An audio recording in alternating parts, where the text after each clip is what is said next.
ओम शांति। बाप दादा के विदेह अवस्था पर अव्यक्त मधुर महावाक्य। अशरीरी अर्थात ऊंचा उड़ना, शरीर भान में आना अर्थात पिंजरे का पंछी बनना। बाप दादा सदा हर कदम में, हर संकल्प में उड़ती कला वाले बच्चों को देख रहे हैं। सेकंड में अशरीरी भव का वरदान मिला और सेकंड में उड़ा। अशरीरी अर्थात ऊंचा उड़ना, शरीर भान में आना अर्थात पिंजरे का पंछी बनना। इस समय सभी बच्चे अशरीरी भव के वरदानी उड़ते पंछी बन गए हो। ये संगठन स्वतंत्र आत्माएं अर्थात उड़ते पंछियों का है। सभी स्वतंत्र होना। ऑर्डर मिले अपने स्वीट होम में चले जाओ तो कितने समय में जा सकते हो? सेकंड में जा सकते हो ना। ऑर्डर मिले अपने मास्टर सर्वशक्तिवान की स्टेज द्वारा अपनी सर्वशक्तियों की किरणों द्वारा अंधकार में रोशनी लाओ, ज्ञान सूर्य बनकर अंधकार को मिटा लो, तो सेकंड में ये बेहद की सेवा कर सकते हो। ऐसे मास्टर ज्ञान सूर्य बने हो। जब साइंस के साधन सेकंड में अंधकार से रोशनी कर सकते हैं तो हे ज्ञान सूर्य बच्चे, आप कितने समय में रोशनी कर सकते हो? साइंस से तो साइलेंस की शक्ति अति श्रेष्ठ है। तो ऐसे अनुभव करते हो कि सेकंड में स्मृति का स्विच ऑन करते अंधकार में भटकी हुई आत्मा को रोशनी में लाते हैं। खाओ, पियो, गाओ, नाचो और सो। सदा बाप के साथ खुशी में नाचते रहेंगे तो तीसरा कोई डिस्टर्ब कर नहीं सकता। दो के बीच में कोई आ नहीं सकता। तो माया जीत तो हो ही गए ना। सुनना ना, बोलना ना, माया का आना। तो प्रीत की रीति क्या हुई? गाना और नाचना। जब दोनों से थक जाओ तो तीसरी बात है सो जाना। यहाँ का सोना क्या है? सोना अर्थात कर्म से डिटैच हो जाना। तो आप कर्म इंद्रियों से डिटैच हो जाओ। अशरीरी बनना अर्थात सो जाना। याद ही बाप दादा की गोदी है। तो जब थक जाओ तो अशरीरी बन अशरीरी बाप की याद में खो जाओ अर्थात सो जाओ। जैसे शरीर से भी बहुत गाते और नाचते हैं और थक जाते हैं तो जल्दी ही नींद आ जाती है। ऐसे ये रूहानी गीत गाते खुशी में नाचते नाचते सोएंगे और खो जाएंगे। तो समझा सारा दिन क्या करना है। कई बच्चों की कंप्लेन है कि याद में तो रहते हैं लेकिन बाप का प्यार नहीं मिलता है। अगर प्यार नहीं मिलता है तो जरूर प्यार पाने की विधि में कमी है। प्यार का सागर बाप उससे योग लगाने वाले प्यार से वंचित रह जाए, ये हो नहीं सकता। लेकिन प्यार पाने का साधन है न्यारा बनो। जब तक देह से व देह के संबंधियों से न्यारे नहीं बने हो तब तक प्यार नहीं मिलता। इसलिए कहाँ भी लगाव ना हो। लगाव हो तो एक सर्व संबंधी बाप से, एक बाप दूसरा ना कोई। ये सिर्फ कहना नहीं लेकिन अनुभव करना है। खाओ, पियो, सो, बाप प्यारे अर्थात न्यारे बनकर देहधारियों से लगाव रखने से दुख अशांति की ही प्राप्ति हुई। जब सब सुन चख कर देख लिया तो फिर उस जहर को दोबारा कैसे खा सकते? इसलिए सदा न्यारे और बाप के प्यारे बनो। शरीर से अलग मैं आत्मा हूँ, यह अलग वस्तु की अनुभूति हो। यह शरीर जो हिसाब किताब के वृक्ष का मूल तना है जिससे ये शाखाएं प्रकट होती है। यह देह और आत्मा रूपी बीज दोनों ही बिल्कुल अलग है। ऐसे आत्मा न्यारेपन का चलते फिरते बार बार अनुभव करेंगे। नॉलेज के हिसाब से ही नहीं कि आत्मा और शरीर अलग है, लेकिन शरीर से अलग मैं आत्मा हूँ, ये अलग वस्तु की अनुभूति हो। जैसे स्थूल शरीर के वस्त्र और वस्त्र धारण करने वाला शरीर अलग अनुभव होता है, ऐसे मुझ आत्मा का ये शरीर वस्त्र है, मैं वस्त्र धारण करने वाली आत्मा हूँ, ऐसा स्पष्ट अनुभव हो। जब चाहे इस देह भान रूपी वस्त्र को धारण करे, जब चाहे इस वस्त्र से न्यारे अर्थात देह भान से न्यारे स्थिति में स्थित हो जाए। ऐसे न्यारेपन का अनुभव होता है। वस्त्र को मैं धारण करता हूँ या वस्त्र मुझे धारण करता है? चैतन्य कौन, मालिक कौन? तो एक निशानी न्यारेपन की अनुभूति। अलग होना नहीं है, लेकिन मैं हूं ही अलग। आत्म अनुभवी बनो और चलते फिरते अपने ज्योति स्वरूप का अनुभव करो। जैसे भक्तों को व आत्मज्ञानियों को व कोई परमात्मा ज्ञानियों को दिव्य दृष्टि द्वारा ज्योति बिंदु आत्मा का साक्षात्कार होता है, तो साक्षात्कार अल्पकाल की चीज है। साक्षात्कार कोई अपने अभ्यास का फल नहीं है। ये तो ड्रामा है, पाठ व वरदान है। लेकिन एवर रेडी अर्थात साथ चलने के लिए समान बनी हुई आत्मा साक्षात्कार द्वारा आत्मा को नहीं देखेगी, लेकिन बुद्धि योग द्वारा सदा स्वयं को साक्षात ज्योति बिंदु आत्मा अनुभव करेगी।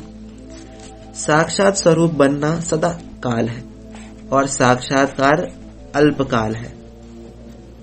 साक्षात स्वरूप आत्मा कभी भी ये नहीं कह सकती कि मैंने आत्मा का साक्षात्कार किया है, मैंने देखा नहीं है, लेकिन वह अनुभव द्वारा साक्षात रूप की स्थिति में स्थित रहेगी। जहाँ साक्षात स्वरूप होगा वह साक्षात्कार की आवश्यकता नहीं। ऐसे साक्षात आत्म स्वरूप की अनुभूति करने वाले अथॉरिटी से निश्चय से कहेंगे कि मैंने आत्मा को देखा तो क्या, लेकिन अनुभव किया है। क्योंकि देखने के बाद भी अनुभव नहीं किया तो फिर देखना कोई काम का नहीं।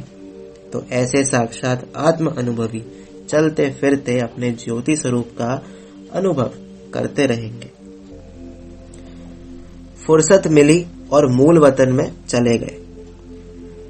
समान आत्मा अर्थात एवर रेडी आत्मा साकारी दुनिया और साकारी शरीर में होते हुए भी बुद्धि योग की शक्ति द्वारा सदा ऐसा अनुभव करेगी कि मैं आत्मा चाहे सूक्ष्म वतन में चाहे मूल वतन में वहां ही बाप के साथ रहती हूँ। सेकंड में सूक्ष्म वतनवासी, सेकंड में मूल वतनवासी, सेकंड में साकार वतनवासी हो कर्मयोगी बन कर्म का पाठ बजाने वाली हूँ।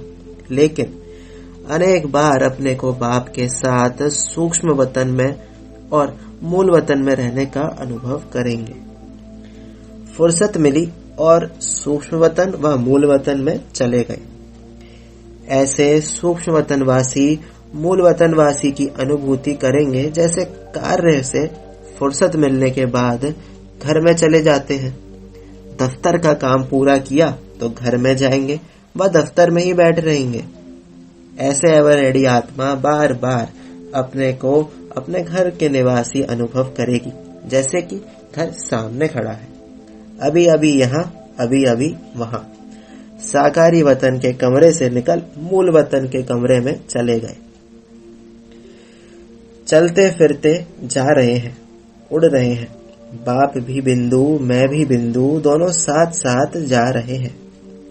समान आत्मा बंधन मुक्त होने के कारण ऐसे अनुभव करेगी जैसे उड़ता पंछी बन ऊंचे से ऊंचा उड़ते जा रहे हैं और ऊंची स्थिति रूपी स्थान पर स्थित होते अनुभव करेंगे कि ये सब नीचे है, मैं सबसे ऊपर हूँ। जैसे विज्ञान की शक्ति द्वारा स्पेस में चले जाते हैं तो धरती का आकर्षण नीचे रह जाता है और वैसे हम सबसे ऊपर अनुभव करते और सदा हल्का अनुभव करते हैं। ऐसे साइलेंस की शक्ति द्वारा स्वयं को विकारों की आकर्षण व प्रकृति की आकर्षण से सबसे उड़ती हुई स्टेज अर्थात सदा डबल लाइट रूप अनुभव करेंगे। उड़ने की अनुभूति सब आकर्षण से परे ऊंची है, सर्व बंधनों से मुक्त है। इस स्थिति की अनुभूति होना अर्थात ऊंची उड़ती कला व उड़ती हुई स्थिति का अनुभव होना। चलते फिरते जा रहे हैं, उड़ रहे हैं। बाप भी बिंदु, मैं भी बिंदु, दोनों साथ साथ जा रहे हैं। समान आत्मा को यह अनुभव ऐसा स्पष्ट होगा जैसे कि देख रहे हैं। अनुभूति नेत्र द्वारा देखना दिव्य दृष्टि द्वारा देखने से भी स्पष्ट है। समझा? ऐसे तो विस्तार बहुत है, फिर भी सार में थोड़ी सी निशानियां सुनाई। तो ऐसे एवर रेडी हो अर्थात अनुभवी स्वरूप हो, साथ जाने के लिए तैयार हो ना, या कहेंगे अभी अर्जुन ये रह गया है। ऐसी अनुभूति होती है, वह सेवा में इतने बिजी हो गए हो जैसे जो घर ही भूल जाता है। सेवा भी इसलिए करते हो कि आत्माओं को मुक्ति व जीवन मुक्ति दिलावे। साक्षीपन अर्थात देह से न्यारे। सदा साक्षीपन की स्थिति में स्थित रहते हुए ड्रामा के हर दृश्य को देखते हो। साक्षीपन की स्थिति सदा ड्रामा के अंदर हीरो पार्ट बजाने में सहयोगी होती है। अगर साक्षीपन नहीं तो हीरो पार्ट बजा नहीं सकते। हीरो पार्टधारी से साधारण पार्टधारी बन जाते हैं। साक्षीपन की स्टेज सदा ही डबल हीरो बनाती है।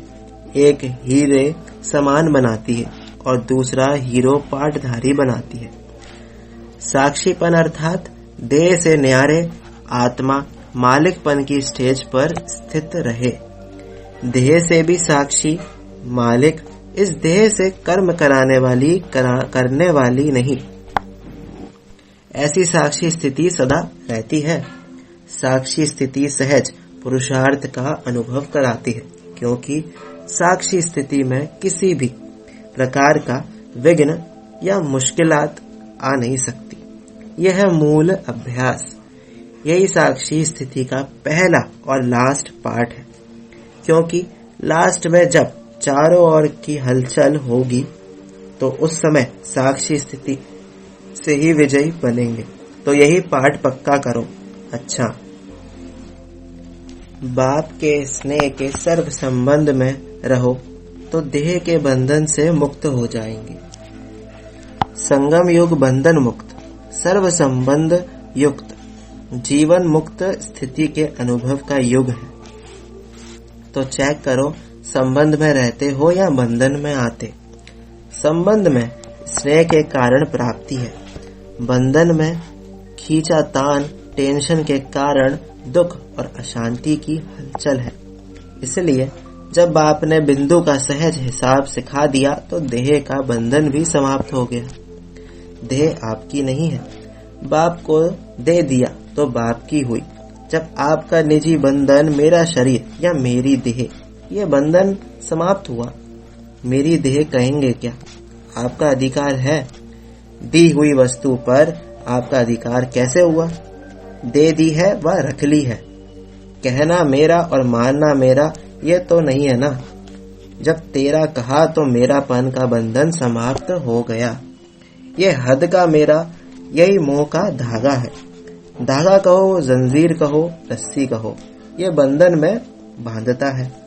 जब सब कुछ आपका है, ये संबंध जोड़ लिया तो बंधन समाप्त हो संबंध बन जाता है। अव्यक्त मिलन के अनुभवी बन जाएंगे तो अव्यक्त मिलन के विचित्र अनुभव सदा करते रहेंगे। साकार रूप में मिलने में तो समय और संख्या को देखना पड़ता, और अव्यक्त मिलन में समय और संख्या की बात नहीं है। अव्यक्त मिलन के अनुभवी बन जाएंगे तो अव्यक्त मिलन के विचित्र अनुभव सदा करते रहेंगे। बाप दादा बच्चों के सदा आज्ञाकारी हैं, इसलिए अव्यक्त होते भी व्यक्त में आना पड़ता है। लेकिन बनना क्या है? अव्यक्त बनना है या व्यक्त में आना है? अव्यक्त बनो। अव्यक्त बनने से बाप के साथ निराकार बन घर में चलेंगे। भाग्य विदाता ही अपना बन गया, ये रूहानी नशे में रहो तो देह भान खत्म हो जाएगा। सभी अपने को श्रेष्ठ भाग्यवान आत्मा अनुभव करते हो। सबसे बड़ा भाग्य भाग्य विदाता अपना बन गया। सदा इस श्रेष्ठ भाग्य की खुशी और नशा रहे। यह रूहानी नशा है जो सदा रह सकता है। विनाशी नशा सदा रहे तो नुकसान हो जाए। जो इस रूहानी नशे में होगा उसको स्वतः ही इस पुरानी दुनिया की आकर्षण भूली हुई होगी। न पुरानी देह न पुराने देह के संबंध सभी सहज ही भूल जाते हैं। भूलने की मेहनत नहीं करनी पड़ती। देह भान भी भूला हुआ होगा। आत्म अभिमानी होंगे। सदा देह अभिमानी स्थिति ही संपूर्ण स्थिति है। तो सदा इसी स्थिति में रहो कि हम भाग्यवान आत्माएं हैं। कोई साधारण भाग्यवान, कोई श्रेष्ठ भाग्यवान है। श्रेष्ठ शब्द सदा याद रखना। श्रेष्ठ आत्मा हूँ, श्रेष्ठ बाप का हूँ और श्रेष्ठ भाग्यवान हूँ। यही वरदान सदा साथ रहे। जब श्रेष्ठ आत्मा, श्रेष्ठ समय, श्रेष्ठ संकल्प, श्रेष्ठ वृत्ति, श्रेष्ठ कृति हो जाएगी तो आप सबको देखकर अनेक आत्माओं को श्रेष्ठ बनने की शुभ आशा उत्पन्न होगी। इससे सेवा भी हो जाएगी। अनादि बाप के वंश संपूर्ण सतो प्रधान आत्मा हूँ, ये याद रखो। विनाश ज्वाला की अग्नि से बचने का साधन निर्भयता की शक्ति है। निर्भयता विनाश ज्वाला के प्रभाव से डगमग नहीं करेगी, हलचल में नहीं लाएगी। निर्भयता के आधार से विनाश ज्वाला में भयभीत आत्माओं को शीतलता की शक्ति देंगे। आत्मा भय की अग्नि से बच शीतलता के कारण खुशी में नाचेगी। विनाश देखते भी स्थापना के नजारे देखेंगे। उनके नयनों में एक आंख में मुक्ति स्वीट हो, दूसरी आंख में जीवन मुक्ति अर्थात स्वर्ग समाया हुआ होगा। उसको अपना घर, अपना राज्य ही दिखाई देगा। लोग चिल्लाएंगे हाय गया, हाय मरा, और आप कहेंगे अपने मीठे घर में, अपने मीठे राज्य में गया। Nothing new. ये घुंघरू पहनेंगे, हमारा घर, हमारा राज्य। इस खुशी में नाचते गाते साथ चलेंगे। वे चिल्लाएंगे और आप साथ चलेंगे। सुनने में ही सबको खुशी हो रही है तो उस समय कितनी खुशी में होंगे। तो चारों ओर ही आग से शीतल हो गए हो ना। सुनाया ना, विनाश ज्वाला से बचने का साधन है निर्भयता। ऐसे ही विकारों को आग के अंश मात्र से बचने का साधन है। अपने आदि अनादि वंश को याद करो। अनादि बाप के वंश संपूर्ण सत्व प्रधान आत्मा हूँ। आदि वंश देव आत्मा हूँ। देव आत्मा 16 कला संपन्न संपूर्ण निर्विकारी है। तो अनादि आदि वंश को याद करो तो विकारों का अंश भी समाप्त हो जाए। ऐसे ही तीसरी देह के संबंध और पदार्थ की ममता की आग, इस अग्नि से बचने का साधन है। बाप को संसार बनाओ। बाप ही संसार है तो बाकी सब असार हो जाएगा। लेकिन करते क्या है वे फिर दूसरे दिन सुनाएंगे, बाप ही संसार है। ये याद है तो न देह न संबंध न पदार्थ रहेगा, सब समाप्त।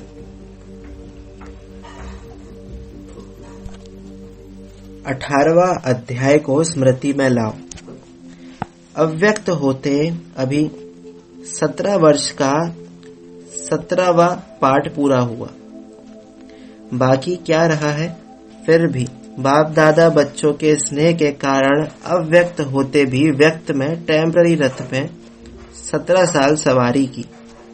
17 साल कम तो नहीं। समय और शरीर की सीमा भी होती है। नाम तो अव्यक्त कहते और मिलने चाहते व्यक्त में। ये क्यों? सहज लगता है इसलिए। फिर भी बाप दादा नए नए बच्चों को उल्हना निभाने के लिए आते रहते हैं। अभी 18 तारीख को फिर 18 साल शुरू होगा। 18वां अध्याय क्या है? सभी तैयार होना। सेवा समाप्त कर ली। अभी बाप समान अव्यक्त रूप में बन जाओ। अव्यक्त रूप की सेवा की। अभी तो अव्यक्त रूप को भी व्यक्त में आना पड़ता है। अव्यक्त रूपधारी बन नष्टो मोहा स्मृति लब्धा अर्थात स्मृति स्वरूप अभी ये सेवा रही हुई है। अभी दृष्टि से दृष्टि की भाषा को जानो। 2 गायन है, नजर से निहाल और मुरली का जादू। इसलिए अब दृष्टि द्वारा वरदान पाने के अधिकारी बनो। जितना स्वयं अव्यक्त स्थिति में स्थित होंगे उतना अव्यक्त दृष्टि की भाषा को कैच कर सकेंगे।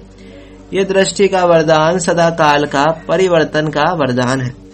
वाणी का वरदान कभी याद रहता, कभी भूल जाता है, लेकिन अव्यक्त रूप बन अव्यक्त दृष्टि से प्राप्त हुआ वरदान सदा स्मृति स्वरूप समर्थ स्वरूप बनाता है।